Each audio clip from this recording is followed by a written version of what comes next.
আজকের youth volunteer award 2025 অনুষ্ঠানের মাননীয় প্রধান অতিথি, মাননীয় প্রধান উপদেষ্টা, মাননীয় উপদেষ্টাগণ, সিনিয়র সচিব ও সচিবগণ, সম্মানিত অতিথিবৃন্দ এবং গণমাধ্যমের সহকর্মীবৃন্দ, আপনাদের সবাইকে জানাই আন্তরিক শুভেচ্ছা ও সালাম। আসসালামু আলাইকুম। প্রথমেই শ্রদ্ধার সাথে স্মরণ করছি আমাদের মহান মুক্তিযুদ্ধের শহীদদের, যাদের আত্মত্যাগের বিনিময়ে অর্জিত হয়েছে আমাদের স্বাধীনতা ও সার্বভৌমত্ব। একই সঙ্গে শ্রদ্ধাভরে স্মরণ করছি 2024 সালের জুলাই গণঅভ্যুত্থানের মহান শহীদ ও আহত বীরদের, যাদের ত্যাগ ও আদর্শ আমাদের নতুন বাংলাদেশ গড়ার পথে অনুপ্রেরণা হয়ে আছে। সাহসী যুব সমাজের নেতৃত্ব ও আত্মত্যাগের মধ্য দিয়েই আমরা মুক্ত হয়েছি এক ভয়াবহ স্বৈরাচারী শাসন থেকে। সম্মানিত সুধীবৃন্দ, 2024 সালের জুলাই গণঅভ্যুত্থানের পর আমাদের সামনে এসেছে সাম্য, ন্যায় বিচার, নাগরিক মর্যাদা, গণতন্ত্র ও সমৃদ্ধির নতুন বাংলাদেশ গড়ার এক ঐতিহাসিক সুযোগ। সেই স্বপ্ন বাস্তবায়নে দেশের তরুণ প্রজন্মই হবে সবচেয়ে বড় চালিকা শক্তি। আজকের এই অনুষ্ঠানে আমরা সমবেত হয়েছি সেই তরুণদের অসাধারণ অবদানকে স্বীকৃতি জানাতে। তাদের সৃজনশীলতা, উদ্ভাবনী শক্তি ও মানবিক চেতনা আমাদের সমাজকে এগিয়ে নিয়ে যাওয়ার প্রধান ভিত্তি হিসেবে কাজ করবে। এই যুব সমাজ কেবল স্বেচ্ছাসেবক হিসেবে নয়, বরং শিক্ষা, স্বাস্থ্য, পরিবেশ, প্রযুক্তি ও সামাজিক উদ্যোগের প্রতিটি ক্ষেত্রে নেতৃত্ব দিচ্ছে। দেশের প্রত্যন্ত অঞ্চলে শিক্ষাসেবা প্রদান, বৃদ্ধাশ্রমের প্রবীণদের পাশে দাঁড়ানো, পরিবেশ দূষণ রোধে সচেতনতা সৃষ্টি কিংবা উদ্ভাবন ও উদ্যোক্তা বৃত্তির মাধ্যমে সমাজে ইতিবাচক পরিবর্তন আনা, প্রতিটি উদ্যোগই আমাদের গর্বিত করে। সীমিত সম্পদ ও নানা প্রতিবন্ধকতার মধ্যেও তারা সমাজের অগ্রগতির জন্য নিরলসভাবে কাজ করছে। সরকার তাদের এই যাত্রায় সহযাত্রী হতে প্রতিশ্রুতিবদ্ধ।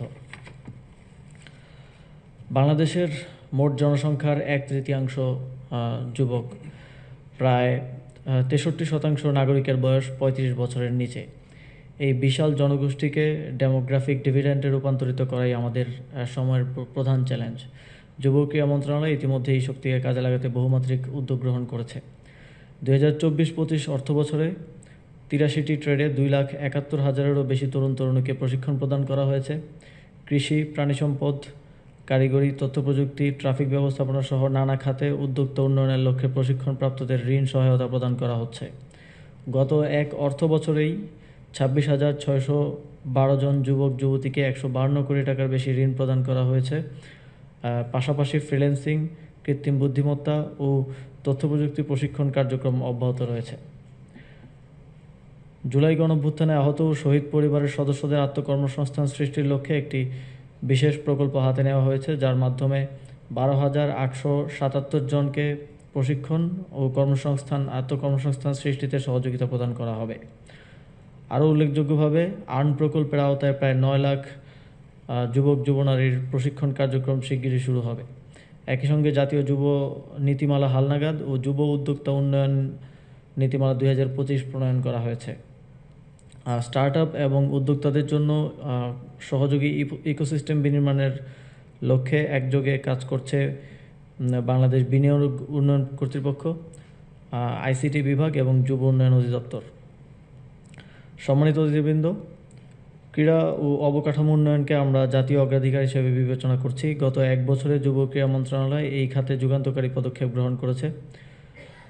সংযুক্ত আরব আমিরাতের অর্থায়নে দেশের 8টি বিভাগে 8টি অত্যাধুনিক স্পোর্টস হাব প্রতিষ্ঠার কার্যক্রম ইতিমধ্যেই অগ্রসরমান। পাশাপাশি চীনের সহযোগিতায় একটি আধুনিক স্পোর্টস ভিলেজ স্থাপনের জন্য আলোচনা চলমান রয়েছে।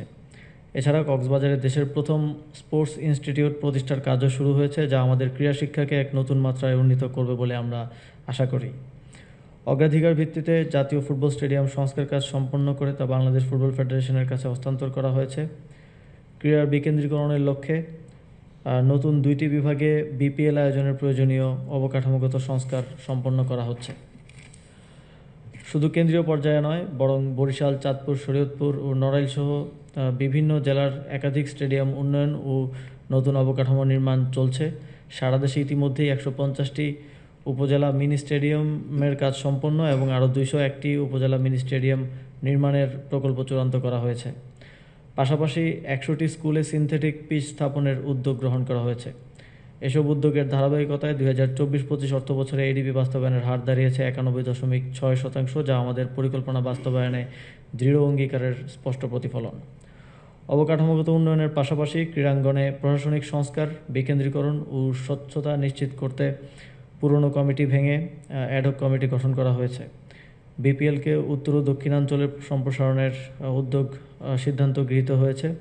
পাশাপাশি ব্যাঙ্গালোর সিএসআর তহবিল থেকে ক্রীড়াক্ষেত্রে অর্থায়ন বৃদ্ধির লক্ষ্যে বাংলাদেশ ব্যাংকের সাথে আলোচনা চলছে।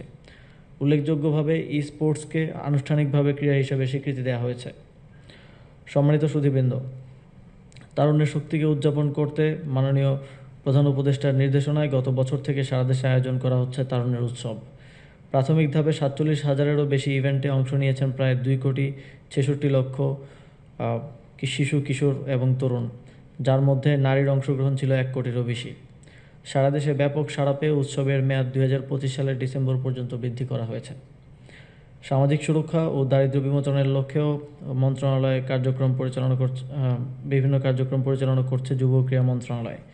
সমন্বিত সম্পদ ব্যবস্থাপনা প্রকল্পের আওতায় 6,003টি বায়োগ্যাস প্ল্যান্ট স্থাপন করা হয়েছে। ক্রীড়াবিদদের জন্য বার্ষিক ভাতা বৃদ্ধি করার উদ্যোগ নেওয়া হয়েছে এবং সারা দেশে 14 কোটি টাকার বেশি ক্রীড়া সামগ্রী বিনামূল্যে বিতরণ করা হয়েছে।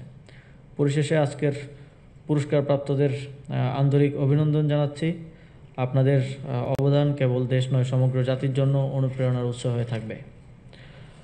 বিশেষ কৃতজ্ঞতা জ্ঞাপন করছি মাননীয় প্রধান উপদেষ্টার প্রতি আজকের এই অনুষ্ঠানে সদয় উপস্থিত থেকে অনুষ্ঠানকে আলোকিত করার জন্য। পাশাপাশি এই আয়োজনের সঙ্গে সম্পৃক্ত সকলের প্রতি কৃতজ্ঞতা জ্ঞাপন করছি। তরুণরাই এদেশের উন্নয়ন ও সমৃদ্ধির মূল চালিকা শক্তি। তাদের সাহস, উদ্ভাবনী শক্তি এবং মানবিক চেতনা আমাদের পথ দেখাবে। আমি আহ্বান জানাই, যুব সমাজ এগিয়ে আসুক, নেতৃত্ব গ্রহণ করুক, সমাজকে আলোকিত করুক এবং সমৃদ্ধ বাংলাদেশ গঠনে প্রধান কারিগর হয়ে উঠুক। ধন্যবাদ সকলকে। আসসালামু আলাইকুম।